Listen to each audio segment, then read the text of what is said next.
ఈరోజు నేను చెప్పబోయే topic, the topic that I'm going to deal is anxiety.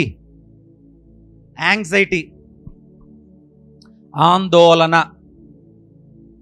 మనకి అందరికీ ఆందోళనలు ఎక్కువ. అందరికీ, క్రైస్తవులకి, క్రైస్తవ కాని వారికి, ముసల్మాన్ సోదరులకి, హైందవ సోదరులకి, దేవుడే లేడు అన్నవారికి, దేవుడు ఉన్నాడు అన్న వారికి, అందరికి కామన్ ఉండేది ఆందోళన. కానీ బైబిల్ దానికి ఒక సొల్యూషన్ ఇచ్చింది. ఎవరు సొల్యూషన్ ఇవ్వాల.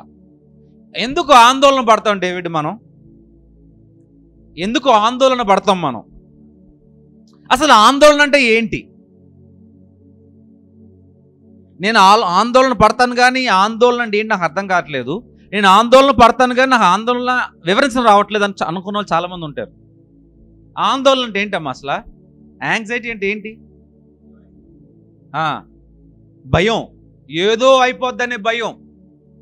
ఏదో అయిపోద్దండి, మనకేంటి అయిపోద్దండి. ఇప్పుడు ఫర్ ఎగ్జాంపుల్ రష్యా ఉక్రెయిన్ కొట్టుకుంటున్నారు, మనకు చిన్న బాధ, అరే ఆపితే బాగుండే అని. అంతకుమించి మీకు ఏమైనా నష్టం జరిగిందా? దానికోసం మనం ఆందోళనలో భయం వస్తుంది. It's a feeling of fear, uneasiness ఉంటుంది. ఇప్పుడు మీరు ఆందోళన ఉన్నారనుకోండి, కంఫర్ట్గా ఉండదు, అనీజీగా ఉంటుంది మొత్తం. అంతేకాకుండా ఆందోళన పడేటప్పుడు వినాలా, ఆందోళన పడేటప్పుడు చెమటలు వస్తాయంట. ఆందోళన అంటే ఒకలాంటి తెలియని భయం, వణుకు, చెమటలు వస్తాయి. భయం అయితే కంపల్సరీ. అనీజీగా ఉంటుంది మనకి ఆందోళన అప్పుడు. ఏమండి, టెన్షన్ వస్తుంది, సరిగ్గా పడుకోలేము. లెగిస్తే నిద్ర వస్తుంది కానీ పడుకుంటే నిద్ర రాదు. లెగిసి ఉన్నా కూడా టెన్షన్ అటు తిరుగుతూ ఉంటాం, కాలు పిల్ల అటు ఇటు ఎగురుతూ ఉంటాం, ఏదో చేస్తూ ఉంటాం. గుండె కూడా డడ్డ ఎక్కువ కొట్టుకుంటూ ఉంటుంది యాంగ్జైటీలో. గమనించారు ఇవన్నీ? మీకు అందరికీ ఉంటాయి, కొత్త ఏం కాదు. ప్రియమైన దేవుని బిడ్డలారా, ఈ ఆందోళనకి బైబిల్ ఒక ఆన్సర్ ఇస్తుంది, చాలా గొప్ప ఆన్సర్ ఇస్తూ ఉంది. అసలు ఆందోళన ఎందుకు వస్తుంది అనేది మనందరికీ తెలుసు. ఎందుకు వస్తుందండి? రెండు విషయాలు ఉన్నాయి మన మధ్యలో. ఏ నిర్ణయం తీసుకోవాలి? అది తీసుకోవాలా, ఇది తీసుకోవాలా? ఏది తీసుకోవాలి? త్వరగా అప్పుడు వస్తుంది ఆందోళన.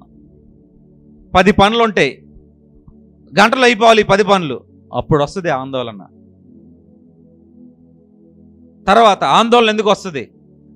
ఆర్థిక ఆలోచనలు ఉన్నప్పుడు ఆందోళన వస్తుంది. ఆందోళన ఒక రీతిగా ఒకలాగా రాచెల్లి. ఆందోళన అనేది అనేక మారులుగా అనేక రీతిలుగా వస్తూ ఉంటుంది. ఆందోళన మనకి కలిగింది అంటే ప్రియమైన దేవుని బిడ్డ జ్ఞాపకం చేసుకోండి, మనకి భయం మొదలవుతుంది, గుండె లబ్డబ్ కొట్టుకుంటుంది, చెమటలు వస్తాయి, టెన్షన్ ఉంటుంది, నిద్ర పట్టదు, పిచ్చిగా మాట్లాడతాం. ఆ టైంలో ఎవడన్నా మన జోకేస్తే అవుతాడు అవుట్. ఆ టైంలో మనల్ని ఎవడన్నా ఒక మాట అంటే అదొక పెద్ద విస్ఫోటనమే. కోపమా? అంతకు మించి అది విస్ఫోటనం. ఒక అగ్నిపర్వతం పేలి మొత్తం ఈ భూమిలో ఉన్న లావా మొత్తం బయటకు వచ్చేస్తుంది. ఇంకా లోపల ఏమీ ఉండదు. భూమిలో లావా మొత్తం వచ్చేస్తుంది అనమాట. మొత్తం అక్కసంత కక్కేస్తాం. కోపం, ఊగిపోతాం. పక్కనోడు కుక్కను సవరించినట్టు సవరించాలి మనల్ని కూడా. అప్పుడు దాకా మనం చల్లబడం. అవునా కాదా? అయ్యో మా తెలియవండి, ఎప్పుడు అట్లా లేమంటారా? ఉన్నాం కదా, అందరూ ఉన్నాం కదా పరిస్థితుల్లో. లేనివారు ఎవరు ఉన్నారా? నోబడి. అందరికి ఇది కామన్.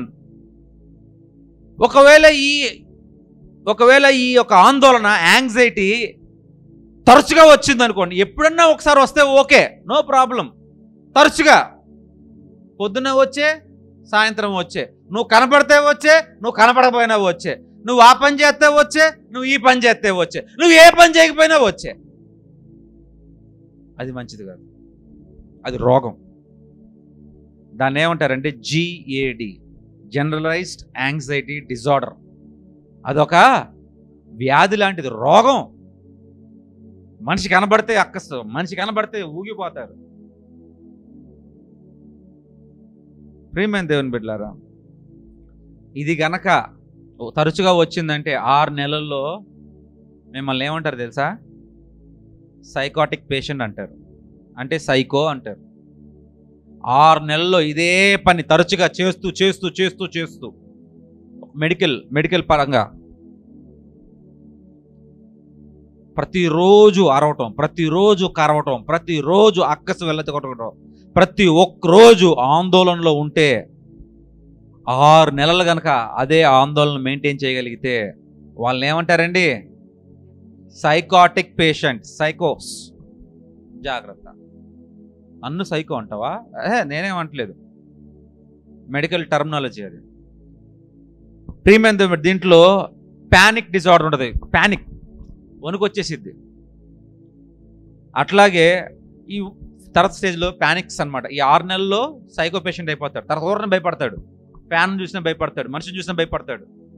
ఇంకా ఆడు కనబడ్డాడంటే వణుకు వచ్చేసిద్ది ముందే. ఇక్కడ బస్సును చూస్తే భయపడతాడు, కారుని చూస్తే హార్న్ పడితే ఎగురుతాడు ఒకసారి ఇట్లాగా. ఈ సైకో పేషెంట్ 6 నెలల తర్వాత ఇదే మెయింటైన్ చేస్తే, ఆందోళన మెయింటైన్ చేస్తే, పక్కన ఎవడొచ్చా హాయ్ మామ అంట, ఏంద్రా అట్టన్నో అంటారు. ఆ సైకో పేషెంట్కి జస్ట్ మీరు వెనక నుండి చేయట్లు అయ్యండి అంటారు. వాళ్ళు వణికిపోతారు. భయం, ప్యానిక్ డిజార్డర్స్ అంటారు వాటిని. అరే నీకు ఒక క్వశ్చన్ చెప్తాను అంటే, అరే చెప్పరా ముందు, చెప్పదేడు, చెప్పు ముందు, చెప్పు చెప్పేదాకా ఇటు కాగదు. ఇక్కడ ప్యానిక్, ఏమైపోతుందో ఏంటో. చిన్నవి కూడా చాలా పెద్ద కనబడతాయి. ఎవడో రోడ్డు మీద వెళ్తా ఉంటాడు, హార్న్ కొడతాడు, మనకి చెమట వచ్చేస్తాయి ఇక్కడ నుంచి. ఆందోళన 2వ స్టేజ్ ఇది. 3వ స్టేజ్ ఫోబియాస్. మనిషి కనపడ్డు, మనిషి ఉండడు, అక్కడ మనిషి ఉండడు, ఉన్నట్టు కనబడతాడు. నీ చేతిలో పెన్నున్నా కూడా కర్రలా కనబడద్దు అవతలోడికి. నిన్ను మామూలుగా చూసావా వాడు ఎలా చూస్తున్నాడు నన్ను. మన ఇద్దరు మాడుకుంటాం, అక్కాయ శరత్ గారు అనుకుంటే సార్ నా గురించి మొత్తం చెప్పేస్తాను, ఏముండదు అక్కడ. ఆ పేషెంట్ అట్లా ఉంటే ఏదో ఉంటుంది మనకి మధ్యలో, అసలు ఆ సంబంధమే ఉండదు. అదిగో మాట్లాడుతున్నారు, నాకు తెలుసు, దాని గురించే మాట్లాడుతున్నారు. నా గురించి ఏం చెప్పాను? చెప్పు. అయ్యో ఇవాళ సాంబార్ వండుదామా పప్పు వండుదామా అని అడిగామంటే మళ్ళీ ఒక అబద్ధం. ఎందుకు అబద్ధాలు చెప్తున్నావు నువ్వు? దేవుని సందు అబద్ధం చెప్పొచ్చా? లేదండి సాంబారే వండుదామనుకున్నాను. ఏంటంటే ఇదంతా ఫోబియా, భయం. ఇవన్నీ దేని నుండి వస్తున్నాయండి? ఆందోళన నుండి వస్తున్నాయి. ఆందోళనలండి మహా గొప్ప రోగం. అది తెలియకుండా అందరూ మోస్తున్నాం దాన్ని, ఆ రోగాన్ని. ఆ విషయాలు అందరూ రోగులే. బైబిల్ ఒక బ్యూటిఫుల్ ఆన్సర్ ఇచ్చిందండి దీనికి, బ్యూటిఫుల్ ఆన్సర్. ఇది అవునా కాదని ట్రై చేశాను కూడా, టెస్ట్ చేశాను ఈ ఒక ఎక్సర్సైజ్ని. పర్ఫెక్ట్గా పనిచేసింది, చాలా బాగా పనిచేసింది. ఆ తర్వాత నేను వాక్యంగా తయారు చేసి మీకు చెప్పాలని ఆశపడ్డాను. ఆ తర్వాతనే మీకు నేను ఈ వాక్యం చెప్తున్నాను. కానీ ఇది మీరు ఎప్పుడు చదివిందే, ఈ వాక్యాన్ని గొప్ప ఏం కాదు. మీరు ఎప్పుడు చదివింది లేదా చదివితే వినింది, ఎవరో ఒకరు వాక్యం చెప్పుంటారు. కానీ ఈరోజు నేను ఆ వాక్యాన్ని ముక్కలు ఎరకొట్టి ప్రతి ఒక్క ముక్కను మనం అనలైజ్ చేసి దాంట్లో ఉన్న డెప్త్ ఎంత ఉంది, దాంట్లో లోతు ఏంటి, అసలు దాని వేరేంటి మొత్తం తెలుసుకొని అప్పుడు కరెక్ట్ చేసుకుందాం మొత్తం. Okay, I you with me?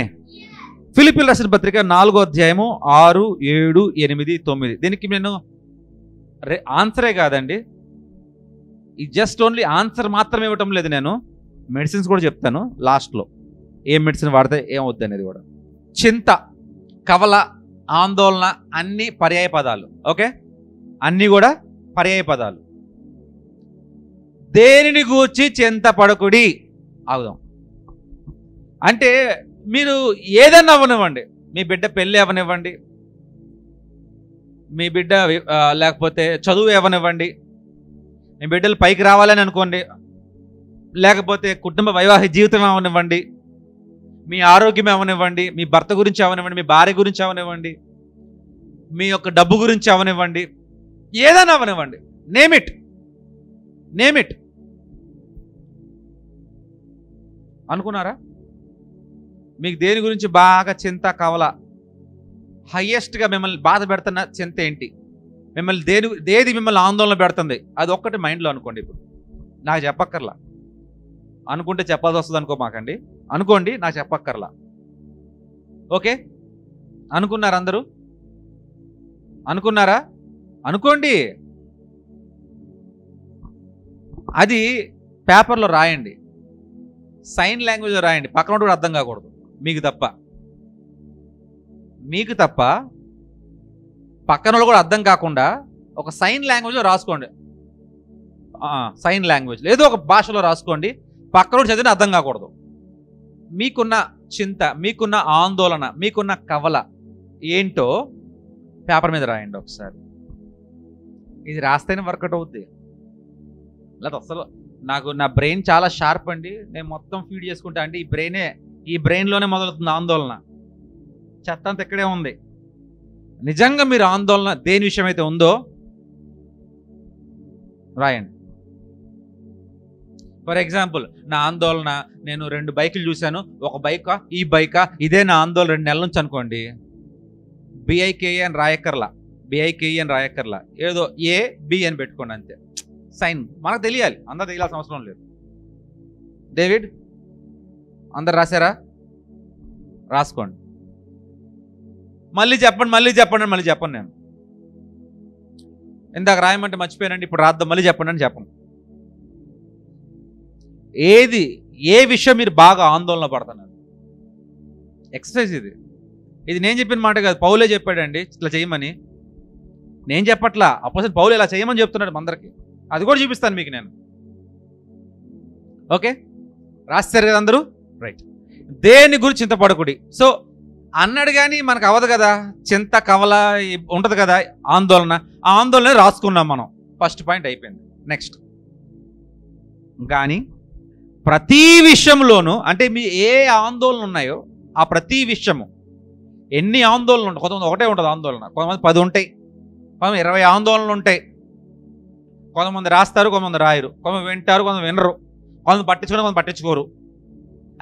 వస్తే వచ్చిందిలే, దున్నపోతే వాన పడతలేదు, నాకు ఆందోళన రావా అనుకోవచ్చు. ఆందోళన రావటం చాలా సహజం. కానీ ఆ ఆందోళనలో మీరు సమాధానం, శాంతిని కలిగి ఉండటం చాలా ఇంపార్టెంట్. ఆందోళన అనేది సముద్రంలో అలలు వంటివి. కానీ అక్కడ కూడా ఆ సమాధానకర్త అయిన యేసు మనతో ఉండి చాలా కూల్గా ఉండాలి. ఎంత పెద్ద సిచ్యువేషన్ అంటే ఇవ్వనివ్వండి, ప్రాబ్లం పీక్స్ ప్లేస్ వెళ్ళిపోతుంది టాపు, మన కూల్నెస్ చూపించాలి అక్కడ, మన చిల్నెస్ చూపించాలి అక్కడ, చాలా కూల్గా ఉండాలి. అటువంటిది పక్కనోడు పిన్ను పెట్టి గుచ్చక ముందే మనం అరిచేస్తాం గట్టిగా. గుచ్చితే ఏమవుద్దో ఏంటో తెలియదు. మొత్తానికి కోపం ఇట్ట వస్తుంది అసలు. అదేంటో ఇక్కడ ఉన్నట్టు ఉంటుంది, వెళ్ళిపోతుంది. బుల్లెట్ అన్నా సరే, గన్లోంచి బుల్లెట్ కూడా స్లోగా కనబడుతుంది మన ముందు. కోపానికి, మనకున్న ఆందోళనకి, ఆందోళన ఉన్నప్పుడు మనల్ని ఏమైనా అంటే వాళ్ళని అక్కసంత పట్టడానికి బుల్లెట్, మిసైల్స్ కూడా పనికిరావు, అంత కోపం వస్తుంది. ఈ కోపము ఆందోళన యొక్క వేరే. ఈ యొక్క అక్కసుకు అక్కడం అనేది, ఈ యొక్క ఫలము, దీనికి వచ్చే వేరు ఆందోళన నుండే వస్తుంది అమ్మా, ఆందోళన నుండే వస్తుంది. రెండో స్టెప్ ఏం చేయాలంటే, మనకు ఆందోళన తెలుసుకున్నాం, ఇప్పుడు మన ఆందోళన అంటే మనకు తెలుసు. రెండో స్టెప్, ప్రతి విషయంలోనూ ప్రార్థన, విజ్ఞాపనల చేత, ప్రార్థన, విజ్ఞాపనలము చేత, కృతజ్ఞతాపూర్వకముగా. ఇది 3 విషయాలు. ప్రార్థన ఎలా చేయాలంట? విజ్ఞాపనముల చేత, విజ్ఞాపములు లాగా చేయాలి మనం. విజ్ఞాపములు అంటే ఒక వర్డ్, దీని రూట్ మీనింగ్ వచ్చి పిటిషన్. మనం ప్రార్థన ఎలా చేస్తాం? మనం మామూలుగా మోకరించో, కూర్చోనో, పడుకోనో ఏదో రకంగా ప్రార్థన చేస్తాం. కానీ ఈ ప్రార్థనలు మీకు ఆందోళన కలిగించినప్పుడు మీరు ఏం చేయాలంటే, ముందు ఆందోళన తెలుసుకొని రాయండి. మిమ్మల్ని ఆందోళన పెట్టింది ఏంటో రాసుకున్న తర్వాత మీరు ఎలా ప్రార్థన చేయాలంటే పిటిషన్స్. ఈ విజ్ఞాపము అంటే పిటిషన్. కోర్టులో పిటిషన్లు వేస్తారు. రిట్ పిటిషన్ అని, హేబస్ కార్పస్ పిటిషన్ అని పిటిషన్లు వేస్తారు. ఆ న్యాయమూర్తికి ఒక పిటిషన్ మనం అర్జీ పెట్టుకుంటాం అన్నట్లాగా. పిటిషన్ ఎలా ఉంటుందండి? ఓరల్గా ఉంటుందా, ఫిజికల్గా ఉంటుందా? చెప్పాలి. ఎస్. సో ఇక్కడ ఏమంటున్నాడు? ప్రార్థన విజ్ఞాపనములు చేత. You have to put on paper. చాలా కష్టం, ఇదే చేయలేం మనం. ఈ విజ్ఞాపనల పిటిషన్స్ అంటే ఏంటంటే, కోర్టులో నేను ఒక పిటిషన్ వేయాలనుకుంటున్నాను. నేను ఆ పిటిషన్ వేసినప్పుడు తదితర సంబంధికులైన లాయర్లు కానీ లేదా జడ్జిలు కానీ సంతకాలు పెడతారు దాని మీద. అప్పుడు ప్రధాన న్యాయమూర్తి దగ్గరికి వెళ్తుంది అది. అంటే మీకు ఆందోళన కలిగించేది ఏదైనా కానీ ముందు ఆందోళన తెలుసుకోండి. మిమ్మల్ని ఏది ఆందోళనకు గురి చేస్తుందో తెలుసుకోండి. తెలుసుకున్న తర్వాత దానికోసం ప్రార్థన చేయండి. ఏ రకంగా ప్రార్థన చేయాలి? విజ్ఞాపము అంటే ఒక పిటిషన్ లాగా మీరు రాయండి. You have to put it on a paper. లేకపోతే ఒక పిటిషన్ లాగా దేవునికి అర్జీ పెట్టుకోవాలా, మీరు పిటిషన్ పెట్టుకోవాలా. మనం ఏం చేస్తామంటే ప్రార్థనే చేస్తాము, విజ్ఞాపనముల చేత అది వదిలేస్తాం. మన విజ్ఞాపనలు చెయ్యము, ప్రార్థనలే చేస్తాం. కావాలంటే విజ్ఞాపనలు అంటే ఏంటి? విజ్ఞాపనలు అంటే ఏంటి? పిటిషన్స్ మనం చేస్తున్నామా? ఆందోళన వస్తే ఏం చేస్తాం? ప్రార్థన చేస్తాం. విజ్ఞాపనలు ఎలా చేస్తాం? మనం ఎలా చేస్తాం విజ్ఞాపనలు? ప్రార్థనే చేస్తాం. విజ్ఞాపన ప్రార్థన ఒకటేనా, రెండా? మరి మళ్ళీ విజ్ఞాపన కూడా ప్రార్థనలాగే చేసి ప్రార్థనలా చేసి మరి విజ్ఞాపన ఎందుకు ఇంకా అక్కడ రాసేది దేవుడు? జస్ట్ మనకున్న పిచ్చి బుర్రతో మట్టి బుర్రతోనే మాట్లాడుతున్నాను. ప్రతి విషయంలోనూ ప్రార్థన చేత అంటే అయిపోయేది కదా. మరి విజ్ఞాపనల చేత ఎందుకు రాశాడు అక్కడ? ఈ గ్రీక్లో కానీ అరమిక్లో కానీ చూసుకున్నట్లయితే దేర్ టూ డిఫరెంట్ వర్డ్స్. రెండు వేరే వేరే మాటలు, దానికి రెండు వేరే వేరే అర్థాలతో కూడినది. ఇది ఏదో మాట వరుసగా రాసింది కాదు, సందర్భానుసారంగా రాసింది కాదు. అది ప్రార్థన చేయాలి, ఓకే, అందరం చేస్తాం. కానీ విజ్ఞాపన మనం ఏం చేయాలంటే విజ్ఞాపనలు మనము విజ్ఞాపనలు చేయటంలా. We have to put a petition. రాయాల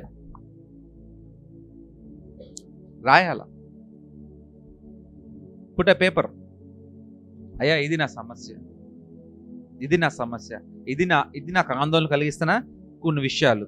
అయ్యా నా పెద్ద బిడ్డ లిలియన్ వల్ల నాకు ఆందోళన కలుగుతుంది, నా ఇలాన్ వల్ల ఆందోళన కలుగుతుంది, నా భార్య వల్ల ఆందోళన కలుగుతుంది, నా భర్త వల్ల ఆందోళన కలుగుతుంది. ఎవరిది వాళ్ళే రాసుకోండి, తప్పేం లేదు దాంట్లో. మీకు చెప్పబోయినా అని తెలుసు మొత్తం, కానీ ఆ పిటిషన్ వెళ్ళాలి అక్కడికి, అంతే. పేపర్ మీద రాసుకోండి. దానికోసం అందరు కలిసి ప్రార్థన చేయండి. దానికోసము అందరూ ప్రార్థన చేయండి. ఫస్ట్ పాయింట్ ఏంటి? దేశం చింతపడద్దు. ఒకవేళ చింత, కవల, ఆందోళన ఉంటే అది రాసుకోండి పేపర్ మీద. రెండోది దానికోసం ప్రార్థన చేయండి. ప్రార్థనే కాదు, విజ్ఞాపన కూడా రాయాలి. పిటిషన్స్ రాయాల, దేవునికి రాయాల పిటిషన్. ఆ తర్వాత కృతజ్ఞతాపూర్వకంగా మీ విన్నపములు దేవునికి. ఇందాక విన్నపాల గురించి మాట్లాడుకున్నాం. ఇప్పుడు ఈ విన్నపాలన్నీ కూడా కృతజ్ఞతాపూర్వకంగా విన్నపాలన్నీ దేవునికి తెలియచేయండి అంటున్నాడు. దేవునికి తెలియచేయండి. కృతజ్ఞతాపూర్వకం అంటే ఎట్లాగా? పాత నిబంధనలో థ్యాంక్స్ గివింగ్ ఆఫరింగ్స్ అని ఉండే. అంటే కృతజ్ఞతాపూర్వకంగా వాళ్ళు గొవ్వలో, పెట్టలో, దొనపోతులో ఏవో పట్టుకొచ్చేవాళ్ళు. మొత్తానికి ధాన్యము, విత్తనము ఏదో పట్టుకొచ్చేవాళ్ళు ఆలయానికి. ఇది నా విజ్ఞాపన అయ్యా, ఇది నా విజ్ఞాపన, నేను ప్రార్థన చేస్తున్నాను, ఇదిగో విజ్ఞాపన పేపరు, ఇదో కృతజ్ఞత అర్పణ. కృతజ్ఞతాపూర్వకంగా మీ విన్నపములు దేవునికి. ఇది కొత్త నిబంధన, పాత నిబంధన? చూడండి ఒకసారి. పాత నిబంధన కదా. ఫిలిప్పీయులకు రాసిన పత్రిక పాత నిబంధన. కొత్త నిబంధనలో కూడా ప్రార్థన చేయమంటున్నాడు, విజ్ఞాపనలు రాయమంటున్నాడు, పిటిషన్స్ రాయాలి. ఈ పిటిషన్ ఎలా సబ్మిట్ చేయాలి? With thanks giving offering.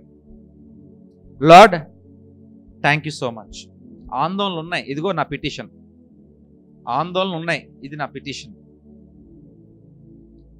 ఎంతో కొంత అయ్యా ఉన్న దాంట్లో శ్రేష్టమైన కానుక తీసి అక్కడ పెట్టు. లేదే నేను 1 కిలో రైస్ పట్టుకొస్తాను, అయ్యా ఇది పట్టుకొస్తాను, ఇదిగో నా పిటిషన్ అయ్యా అని అక్కడ సబ్మిట్ చేయండి. దేవుని ఆలయంలో సబ్మిట్ చేయండి. ఇది చాలా వింతగాను కష్టంగాను ఉంటుంది. తర్వాత మీకు అర్థం అవుద్ది. ఈ యొక్క థ్యాంక్స్ గివింగ్ అనేది మనం ప్రార్థనలో కూడా, అయ్యా నాకు మంచి భార్యనిచ్చావు, మంచి బిడ్డలనిచ్చావు, మంచి ఆస్తినిచ్చావు, మంచి అంతస్తునిచ్చావు, మంచి కారునిచ్చావు అని మనం ప్రార్థనలో కూడా దేవునికి వందనాలు తెలియజేయచ్చు. నా భార్యకి మంచి ఆరోగ్యం ఇచ్చారని శరత్ గారు నా మంచి భర్తనిచ్చారని అక్క, మీరు ప్రార్థనలో కూడా చెప్పొచ్చు. Thank you so much lord, నాకు మంచి కుటుంబాన్ని ఇచ్చారు, థ్యాంక్ యూ సో మచ్ అని మీరు ప్రార్థనలో కూడా చెప్పొచ్చు. థ్యాంక్స్ గివింగ్ ప్రార్థనలో కూడా చెప్పొచ్చు. కానీ ఈ కృతజ్ఞతాపూర్వకంగా మీ విన్నపాలన్నీ కూడా దేవునికి, ఈ విన్నపాలను దేవునికి తెలియచేయాలి. ఓకే, సంథింగ్ నీ దగ్గర ఏముంటుంది, లార్డ్ దిస్ మై రిక్వెస్ట్.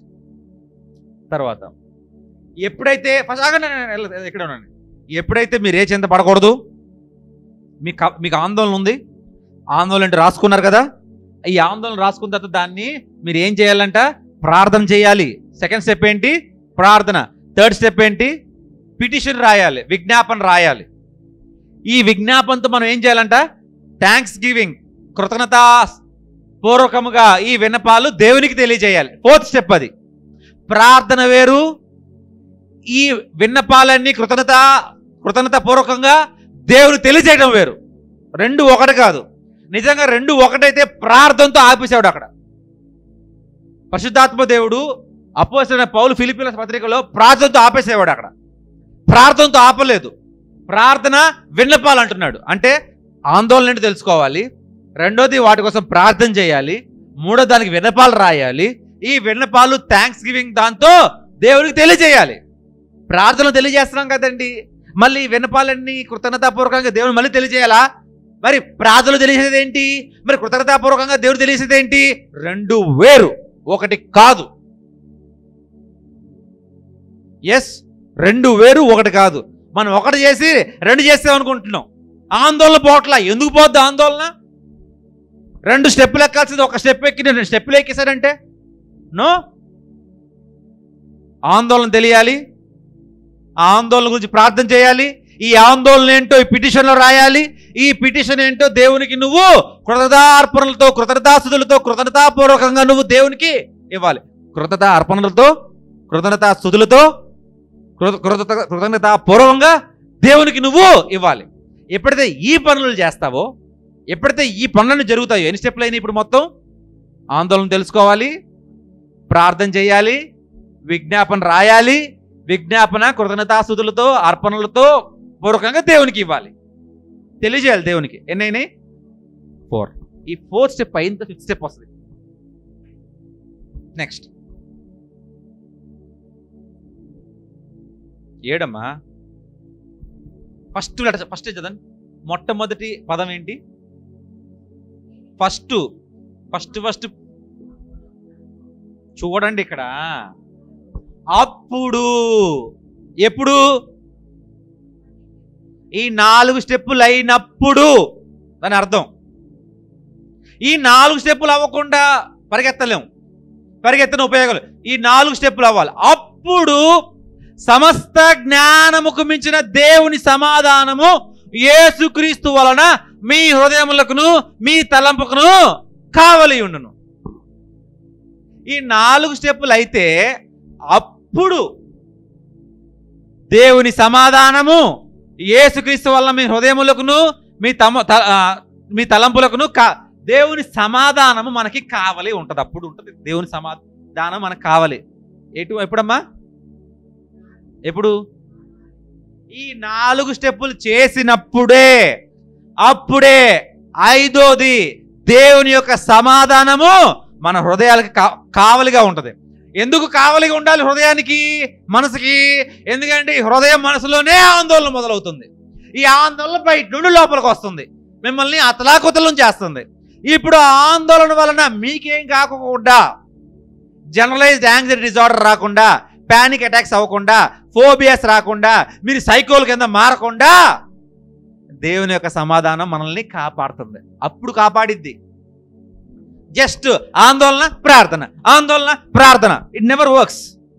ఆందోళన ప్రార్థన, విజ్ఞాపనలు, ఈ విజ్ఞాపనలన్నీ కూడా కృతజ్ఞతాపూర్వకంగా, కృతజ్ఞతా స్తుతులతో, కృతజ్ఞతా అర్పణలతో దేవునికి ఇవ్వాలి. అప్పుడు దేవుని యొక్క సమాధానము, అటువంటి ఆందోళన మనకు రాకుండా, మనం పెచ్చోళం కాకుండా, మనం సైకో పేషెంట్లు కాకుండా, మనకి పానిక్ అటాక్స్ కాకుండా, మనకి ఫోబియాస్ రాకుండా, జనరలైజ్డ్ యాంగ్జైటీ డిజార్డర్స్ రాకుండా మనల్ని కాపాడుతుంది. హల్లెలూయా. ఓకే, ఎన్ని స్టెప్స్ అయినాయి ఇప్పుడు? 5వది బోనస్ అన్నమాట. ఈ 4 అయితేనే 5వ సమాధానం మనకు వస్తుంది. ఈ 4 చేయకుండా దేవుని యొక్క సమాధానం ఎప్పుడు మనకు రాదు. ఆందోళన ఉంటే దేవుని సమాధానం ఉండదు, దేవుని యొక్క సమాధానం ఉంటే ఆందోళన ఉండదు. ఒకవేళ నిజంగా నాకు దేవుని సమాధానం కోల్పోయామంటే ఆందోళన పడుతున్నావు దేని గురించో. ఒకసారి ఆందోళన వచ్చినప్పుడు ఈ 4 స్టెప్స్ పాటించు, మళ్ళీ దేవుని యొక్క సమాధానం యేసుక్రీస్తు ద్వారా మళ్ళీ మనకి లభిస్తుంది. అప్పుడు అయిపోయిన తర్వాత 8 అప్పుడు మీరు ఏం చేయాలంటే, ఈ సమాధానం వచ్చింది కదా, ఈ సమాధానంతో మీరు సమాధానం కలిగి ఉండి, పీస్, శాంతి, సమాధానం, పీస్తో ఉండి ఎట్లా ఉండాలా? కోపం పోద్ది, ఆందోళన పోద్ది, మన పిటిషన్ దేవుని చేతిలోకి వెళ్ళిపోయింది, మన ఫైల్ దేవుని చేతిలోకి వెళ్ళింది, మనకి ఇప్పుడు సమాధానం వచ్చింది, దేవుని సమాధానం. ఇప్పుడు మనం చేయాల్సిన పని ఏంటంటే, సహోదరులారా, ఏ యోగ్యత అయినను మెప్పైనను ఉండినలా, ఒకసారి ఇంగ్లీష్ తెలుగు 2 పెట్టండి. ఒకసారి ఇంగ్లీష్ తెలుగు 2 బైలింగ్వల్ ఒకసారి చూద్దాం, ఎందుకంటే దాన్ని కంపేర్ చేయాలి. Finally brother, whatsoever things are true, ఏవి సత్యమైనవో. ఇప్పుడు మనకున్న ఆందోళన పేరు రాసుకున్నామా? ఆందోళన పేరు రాసాం కదా, ఉంది కదా. ఇప్పుడు ఆ ఆందోళన మైండ్లో పెట్టండి, ఇప్పుడు ఆచరణలో పెట్టాలి. ఇప్పుడు రాసుకున్నాం ఒక తల్లి, గుర్తుపెట్టుకున్నావా? పోనీ ఆందోళన ఉంది కదా. ఈ ఆందోళన అవి సత్యమైనవా? అవి మాన్యమైనవో? ఏవి న్యాయమనివో? ఏవి పవిత్రమైనవో? ఏవి రమ్యమైనవో? ఏవి ఖ్యాతి గలవో? వాటి మీద ధ్యాస ఉంచుకొనుడి. ఇప్పుడు ఆ ఆందోళన సత్యమైనదేనా? మాన్యమైనదేనా? న్యాయమైనదేనా? పవిత్రమైనదేనా? రమ్యమైనదేనా? ఖ్యాతి గలదైనదేనా? చెక్ చేసుకోవాలి మనం. ఈ 6 విషయాలు, 1 2 3 4 5 6, ఈ 6 విషయాలు చెక్ చేసుకోవాలి. ఏ విషయం మిమ్మల్ని ఆందోళన పెడుతుంది? రాసుకున్నారు కదా మీ ఆందోళన ఏంటో. ఇప్పుడు ఆందోళన నిజంగా సత్యమైనదేనా? ఆందోళన నిజంగా మాన్యమైనదేనా? నిజంగా న్యాయమైనదేనా ఆందోళన? అది నిజంగా ఆ ఆందోళన పవిత్రమైనదేనా? ఆ ఆందోళన రమ్యమైనదేనా? ఆ ఆందోళన ఖ్యాతి గలదేనా? ఒకవేళ నిజంగా అవన్నీ న్యాయమైనవి, పవిత్రమైనవి, ఖ్యాతి గలది అయితే వాటి యందు నీ మనసు పెట్టు. ఒకవేళ నీ ఆందోళనలు ఏవిట్లో ఉండలేదంటే దాన్ని తీసి పక్కన పడే. అంటే బైబిల్ నువ్వు దేని గురించి ఆందోళన పడాలి, దేని గురించి ఆందోళన పడకూడదు చెప్తుంది.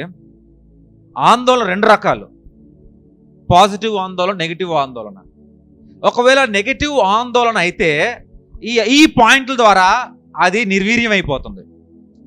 ఒకవేళ అది పాజిటివ్ ఆందోళన అయితే ఈ పాయింట్లన్నీ మనల్ని గద్దిస్తాయి.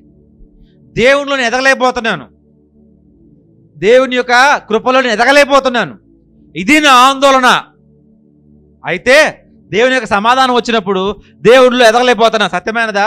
అవును, సత్యమైనదే, నిజమే. అది మాన్యమైనదా? ఎస్. అది న్యాయమైందేనా? న్యాయమైందే. ఇప్పుడు దేవునిలో ఎదగలేకపోతున్నాం కదా, దాని మీద మనసు పెట్టండి. కానీ మనం ఏం చేస్తామంటే దేవునిలో మనం ఎదగలేకపోతున్నాం, వీటి మీద మనసు పెట్టాం. ఎవరి మీద మనసు పెడతాం? నీ వల్లే నేను దేవునిలో ఎదగలేకపోతున్నా. నువ్వు చక్కగా ఉంటే బాగుండేది, ఇంట్లో ఉన్నావు నువ్వు, నీ వల్ల నేను దేవునిలో ఎదగలేకపోతున్నాను, నీ వల్ల నేను ఎదగలేకపోతున్నాను అని మన కుటుంబీకుల్ని చేతులెత్తి నిందిస్తూ ఉంటాం మనం. భర్త ఏమో భార్య అంటాడు, నీ వల్ల నేను ఆందోళన పొందుతున్నాను, దేవునిలోకి రాలేకపోతున్నాను, సరిగ్గా ప్రార్థన చేయలేకపోతున్నాను, దేవునికి దూరం అయిపోతున్నాను, అందుకే చర్చికి కూడా వెళ్ళలేకపోతున్నాను. ఇది నిజంగా భార్యకి ఆయన సంబంధం ఏం లేదు, ఆయన అంతరాత్మకు ఉంది. కానీ నెపం మాత్రం ఇంకొకరి మీద వేస్తాం. ఎట్లా అంటే ఆదాము మీద ఆదామేమో అవ్వ మీద వేసినట్టు, అవ్వేమో పావు మీద వేసినట్టు, ఇంకొకరి మీద నెపం వేసినట్టు మనం ఇంకొకరి మీద నెపం వేస్తాం. అంతా మా డాడీ వల్లే, ఇంట్లో అంతా చేసిన మా డాడీ వల్లే, ఇంట్లో ఏమైనా జరిగిందా మొత్తం మా అమ్మ వల్లే, మా బిడ్డల వల్లే. అమ్మో వాళ్ళు అల్లరి తట్టుకోలేకపోతున్నాం, వాళ్ళు అసలు మాట వినటం లేదు, నేను చెడు మాటలు మాట్లాడేస్తున్నాను, వాళ్ళు మాట వినటం లేదు, నా పిచ్చిలేస్తుంది, నేను అందుకే చర్చికి కూడా రాలేకపోతున్నాను. నేను చర్చికి రాలేకపోవటానికి, వాళ్ళ అల్లరి చేయటానికి నీకుతో ఏంటి సంబంధం? ఇంకొకరి మీద ఎత్తుక్కుంటాం మనం, ఎవరి మీద వేసేద్దామా, చెత్తబుట్ట తీసుకొని చెత్త ఎవరి మీద వేసేద్దామా అని చూస్తాం. ముఖ్యంగా భర్తలండి, ఈ పని చేసేది ముఖ్యంగా భర్తలు. మేము చేస్తామా రమేష్? మనం చేస్తామా శ్రావణ్? మనం చేస్తాం అట్లాగా? మనకు తెలీదు. ఒకసారి నీ భార్యని అడగండి, చేస్తామా లేదా అని. చేస్తామా? అదిగో అప్పుడే ఓకే అనేసింది. చేస్తామా అమ్మా? చేస్తాడా? అవునా కాదా? చేయడు. చేస్తే ఉంటుంది ఇంటికి వెళ్ళాక, చేస్తని చెప్పాక ఇంటికి వెళ్ళాక ఉంటుంది. చేస్తాడా? Safe game. ప్రతి ఒక్కళ్ళు ప్రాబ్లం అంతా మనం ఎంత మొదలెడితే ఇంతవరకు తీసుకెళ్తాం. బాగా గమనించండి. సో అనేసి బాధపడాల్సింది ఎవరు ఇప్పుడు? ఫర్ ఎగ్జాంపుల్ నేను అనేసాను అమ్మని, బాధపడాల్సింది ఎవరు ఇప్పుడు? కాదు, మీరు అన్నాను కాబట్టి మీరు బాధపడాలి, కానీ నేను బాధపడతాను. ఈ బాధపడిపోయి నేను చర్చికి రాను, నేను ప్రార్థన చేయను, నేను బైబిల్ చదవను,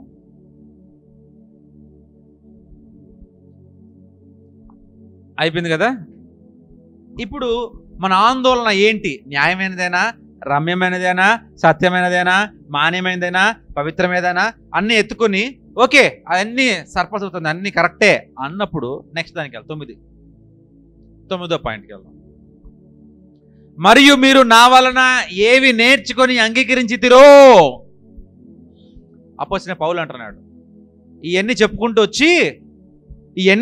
వచ్చి మీరు నా వలన ఏమైతే నేర్చుకొని అంగీకరించితిరో, నా యందున్నట్టుగా అవి వింటిరో, ఏవి చూచితిరో అట్టి వాటిని చేయుడి.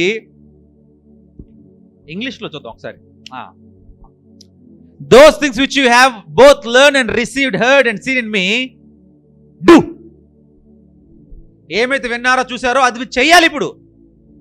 అంటే ఫస్ట్ థింగ్ ఏంటి? ఆందోళన వచ్చింది, ఆందోళన ఏంటో తెలుసుకున్నాం, ప్రార్థన చేసాం, విజ్ఞాపనలు రాసాం, కృతజ్ఞతాస్తుతులు ఇచ్చాము, కృతజ్ఞత అర్పణలు ఇచ్చాము, వాటితో ఈ విజ్ఞాపనలు దేవుని తెలియజేసిన తర్వాత అప్పుడు దేవుని యొక్క సమాధానం మనల్ని హృదయాల్ని కాపాడుతుంది. అప్పుడు మన దేనైతే ఆందోళనలు ఉన్నాయో ఆ ఆందోళనలన్నీ కూడా ఏది రమ్యమైనయో, ఏ న్యాయమైనయో అవన్నీ ఉన్నాయి కదా, చూసుకొని ఏమన్నాడు, ఇవన్నీ చేయమంటున్నాడు. అపోస్తలుడైన పౌలు చేయమంటున్నాడు, ఇవన్నీ ప్రాక్టీస్లో పెట్టమంటున్నాడు. ఇవన్నిటిని ప్రతి ఒక్క ఆందోళన కూడా ఇట్లా ఇదే ప్రాసెస్ చేయండి. ప్రతి ఒక్కరు ఇదే ప్రాసెస్. ఏమైతే విన్నారో, ఏమైతే అంగీకరించారో, నా యందున్నట్టుగా మీరు వింటారో చూచుతారో వాటిని చేయుడి. You do it. మళ్ళీ చేయమంటాడు, ఈ పనులన్నీ ప్రాక్టీస్ చేయమంటున్నాడు. డూ. మళ్ళీ చేయుడి తర్వాత మళ్ళీ ఏమంటున్నాడు? మళ్ళీ ఇంకో మాట అంటున్నాడు. చేయుడి తర్వాత ఏమంటున్నాడు? మళ్ళీ అప్పుడు చేస్తేనే కానీ దాని అర్థం అప్పుడు సమాధానకర్తయగు దేవుడు మీకు తోడై ఉండును. ఇందాకేముంది? ఒక్కసారి 7కి వెళ్దాం. బాగా గమనించండి, ఈ రెండు వేరు.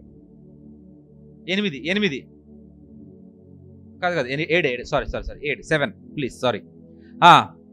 సమస్త జ్ఞానమును మించిన దేవుని యొక్క సమాధానము. ఇప్పుడు చూడండి, దేవుని యొక్క సమాధానము యేసుక్రీస్తు వలన మీ హృదయములకును తలంపుకును కావలి ఉంటుంది. అంతే, దేవుని యొక్క సమాధానం కావలి ఉంటుంది. అదే 9వ వచనానికి వచ్చేసరికి ఏమంటున్నాడు చూడండి ఒకసారి. 9వ వచనానికి వచ్చేసరికి 9 వచ్చేసరికి అప్పుడు సమాధానకర్తయగు దేవుడు మీకు తోడై ఉండును అంటున్నాడు. ఫస్ట్ ఏమో ఈ పనులు చేస్తే నీకు సమాధానం తోడుగా ఉంటుంది. తర్వాత ఇవన్నీ ప్రాక్టీస్లో పెడితే ఆ దేవుడే మీకు తోడుగా ఉంటా అంటున్నాడు. ఇక్కడ సమాధానకర్తకు దేవుడు, ఇక్కడేమో సమాధానము. ఫస్ట్ మీకు సమాధానం కలుగుతుంది, దేవుని యొక్క సమాధానము. 4th స్టెప్ తర్వాత మీకు స్టెప్స్ వచ్చే కొద్దీ లాస్ట్కి వచ్చేసరికి దేవుడే మీకు తోడుగా ఉంటా అంటున్నాడు. అప్పుడే దేవుడు మీకు తోడుగా ఉంటాడు. ఆందోళనలో నీ దేవుడు తోడుగా ఉండడు ప్రియమైన దేవుని బిడ్డలారా. కోపములో దేవుడు నీకు తోడుగా ఉండడు ప్రియమైన దేవుని బిడ్డలారా. మీరు కనుక విజ్ఞాపనలు చేయకుండా ఉట్టి ప్రార్థనలు చేసుకుంటూ పోతే దేవుడు నీకు తోడుగా ఉండడు ప్రియమైన దేవుని బిడ్డలారా. ఆ దేవుని యొక్క సమాధానం నీకు కావాలన్నా, ఆ సమాధానం ఇచ్చిన దేవుడే నీకు కావాలన్నా ఈ ప్రాసెస్ ఫాలో అవ్వాల్సినదే. ఇది మెయిన్ రోడ్. ఏంటండి, ఇది మెయిన్ రోడ్. బైపాస్ కూడా ఉంది, దీనికి బైపాస్ రోడ్ ఉంది. వెళ్దాం ఒకసారి బైపాస్ రోడ్డుకి. బైపాస్ రోడ్ అంటే ఏంటండి? ఇండైరెక్ట్గా దొంగదారులోనో చిన్న చిన్న రోడ్లోనో షార్ట్ కట్లు వెళ్ళిపోవటం. ఈ యొక్క దాంట్లో బైపాస్ రోడ్లో మొట్టమొదటిది ఎకోనైట్ అనే ఒక మందు, మెడిసిన్. Aconite 200 power. అది కానీ రాత్రి పడుకునేటప్పుడు ఒక 6 పిల్స్గా నోట్లు వేసుకున్నాం అనుకోండి, మనిషి చల్లబడిపోతాడు, ఆలోచనలు రావు, సెరోటోనిన్ హార్మోన్స్ ఇంబ్యాలెన్స్లన్నీ బ్యాలెన్స్లోకి వచ్చేస్తాయి, మనిషిని పండబెట్టేస్తుంది. ఇంకా ఆలోచనలు ఉండవు, ఇంకా ఆలోచనలు లేవు, ఆందోళనలు లేవు, పడుకుంటాడు ఇంకా అంతే. ఎకోనైట్ బైపాస్ ఇది. రెండోది అర్జెంటమ్ నైట్రికమ్. అర్జెంటమ్ అంటే సిల్వర్ని అర్జెంటమ్ అంటారు. అర్జెంటమ్ నైట్రికమ్ ఇది వేసుకున్నా కూడా 200 పవర్లో ఎన్ని ఆందోళన, గుండె దడ్ కొట్టుకుంటుందా ర్యాపిడ్, ఆ స్పీడ్ తగ్గి బ్లడ్ ఫ్లో బాగా అయ్యి మనిషి ప్రశాంతంగా ఉంటాడు. ఇది బైపాస్ రోడ్లు అండి. ఇవన్నీ లేదు. ఇంగ్లీష్ మందులు ఏమైనా ఉన్నాయండి అంటే అబ్బో చాలా ఉన్నాయి. ఆల్ప్రోజోలం ఏమండి, ఆల్ప్రోజోలం, డైజిపమ్ ఉందా, ఇంకా లోరాజిపామ్, ఆల్ప్రోజోలం, డైజిపామ్. బ్రెయిన్ కామ్ అయిపోద్ది. బ్రెయిన్ ఏమొద్దండి, కామ్ అయిపోద్ది. మరి ఈ ఆందోళన ఈ దడ్ ఎలా కొట్టుకుంటుందంటే వేసుకోండి, ఎటెన్లాల్ వేసుకోండి. ఎటెన్లాల్, ప్రొపనలాల్, ఈ మెడిసిన్స్ ఉన్నాయి. ఎటెన్లాల్, ప్రొపనలాల్, అదేనమ్మా మెడిసిన్. ఆమె ఫార్మసీ చేసింది ఆమె. ఏ మెడిసిన్స్ ఏమా అంతే కదా. ఇది బైపాస్. ఇప్పుడు ఈ ఆందోళనలు తగ్గుతాయి, కానీ అమ్మా ఆందోళనలు తగ్గుతాయి. ప్రొపనలాల్, ఎటెన్లాల్ వేసుకున్న, డైజిపామ్, లోరాజిపామ్, ఆల్ప్రోజోలం, ఎకోనైటమ్ లేకపోతే అర్జనైట్రికమ్ వేసుకుంటే ఆందోళనలు ఈ దడదడ తగ్గిపోద్ది. కానీ దేవుని యొక్క సమాధానము, దేవుడు మాత్రం మన తోడు ఉండడు. ఈ మందులు వేసుకుంటే దేవుడు మాత్రం మన తోడు రాడు. ఇప్పుడు మీ ఆందోళనలో దేవుని యొక్క సమాధానం మీకు కావాలంటే, ఈ ఆందోళనలో దేవుడే మీతో ఉండాలంటే మెయిన్ రోడ్లోనే పోండి. మాకు దేవుడు అక్కర్లేదు, సమాధానం అక్కర్లేదంటే అర్జెంటైట్రికము, ఎకోనైటము, ఆల్ప్రోజోలము, డైజిపాము, లోరాజిపాము, అటెన్లాల్, ప్రొపనలాల్ వేసేయండి. కానీ దేవుడు ఉండడుగా, దేవుని యొక్క సమాధానం ఉండదుగా. ఏంటి ఉపయోగం? మళ్ళీ వస్తుంది, మళ్ళీ ట్యాబ్లెట్, కానీ ఒక్కసారి దేవుని యొక్క సమాధానం మనలోకి వచ్చిందంటే, దేవుడే మనతో ఉన్నాడంటే, ఆ ఒక్క ఆందోళనకే కాదు అన్ని సమస్యలకి ట్రీట్మెంట్ అదే. దేవుడే మన తోడు, యెహోవా ఈరే, ఆయనే చూసుకుంటాడు. హల్లెలూయా. ఒక్కసారి చిన్న రీక్యాప్ చేసుకొని మనం ఈ యొక్క వాక్యాన్ని ముగించుకుందాం. ప్రియమైన దేవుని బిడ్డలారా, ఇదేంటంటే ఆందోళన మన మనసులో వచ్చి మనకి గుండె దద్దరు కొట్టి భయం వచ్చి చెమటలు వచ్చి ఏయో పిచ్చి పనులు చేస్తూ ఉంటాం, మనం అరిచేస్తూ ఉంటాం, కోపం పడతా ఉంటాం. ఇదే కనుక రోజు జరిగే ఇదే ప్రక్రియ అయితే 6 నెలల్లో వాడు సైకో పేషెంట్ కింద పరిగణిస్తారు. ఆ తర్వాత స్టేజ్ 2 ప్యానిక్ అటాక్స్. దేని చూస్తే భయపడతాడు, మామూలుగా చూస్తే భయపడతాడు. మనం ఏదో మాట్లాడుకుంటాం, నా గురించే మాట్లాడుతున్నారు అంటారు, ఏదైనా భయపడిపోతారు. 3వది ఫోబియా. అక్కడ ఏమి ఉండదు కానీ ఉన్నట్టే కనబడుతుంది, భయపడిపోతూ ఉంటాడు. సౌండ్లు కొడుతుంటే హార్న్ కొడితే భయపడిపోతాడు. ప్రియమైన దేవుని, ఈ ఆందోళనకి బైబిల్ ఒకే ఒక సమాధానం. ఫస్ట్ థింగ్, ఆందోళన ఏంటో హెడ్డింగ్ రాసుకోవాలా. రాసుకున్న తర్వాత మీరు ఏం చేయాలండి?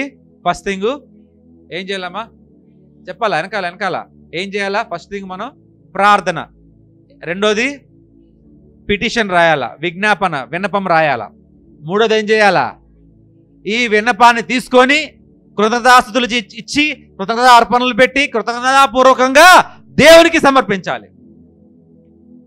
4, అప్పుడు ఏమన్నాడు? అప్పుడు దేవుని యొక్క సమాధానము మన హృదయాలకి కావలిగా ఉంటుంది. ఆ తర్వాత మనం విజ్ఞాపన రాసుకున్నాక ఆ విజ్ఞాపన నిజమైన రమ్యమైందేనా, న్యాయమైందేనా, సత్యమైందేనా, మాన్యమైందేనా, ఇవన్నీ ఎరుకోవాలి. ఓకే అనుకుంటే ఒకలాగా, ఓకే కాకపోతే వదిలేయాలి. అవును నిజమే అన్నీ ఓకే అన్నప్పుడు ఎన్ని చేసిన తర్వాత ఏమవుద్దా? నెక్స్ట్ కదా 10 సరే 9. అప్పుడు మీరు నా వలన ఏమి నేర్చుకున్నా చెయ్యాలా. ఇది ప్రాక్టీస్ చేస్తూ ఉండాలా. ఈ మెథడ్ ఒకసారి ఆందోళన వస్తే చేయాలా, 2 సార్లు వస్తే, 3 సార్లు వస్తే, 10 సార్లు వస్తే చేయాలా.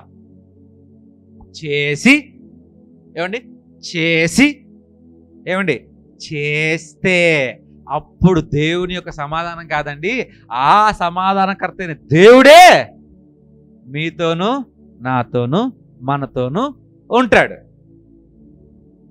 Main road, bypass, aconite, argentum nitricum 200 వేసుకుంటే చల్లబడతారు. ఆల్ప్రోజోలం, డైజిపామ్, లోరాజిపామ్ వేసుకోవచ్చు, లేదా అటెన్లాల్, ప్రొప్రనలాల్ వేసుకోవచ్చు. కానీ అక్కడ దేవుడు ఉండడండి. మందులు వాడి దగ్గర దేవుడు ఉండడు, దేవుని యొక్క సమాధానం ఉండదు, సమాధానం దేవుడు ఉండడు. కానీ దేవునితో ఉండటము అది ఎంతో మంచి భాగ్యం. హల్లెలూయా, హల్లెలూయా. మరి ప్రార్థన చేసుకుందామా?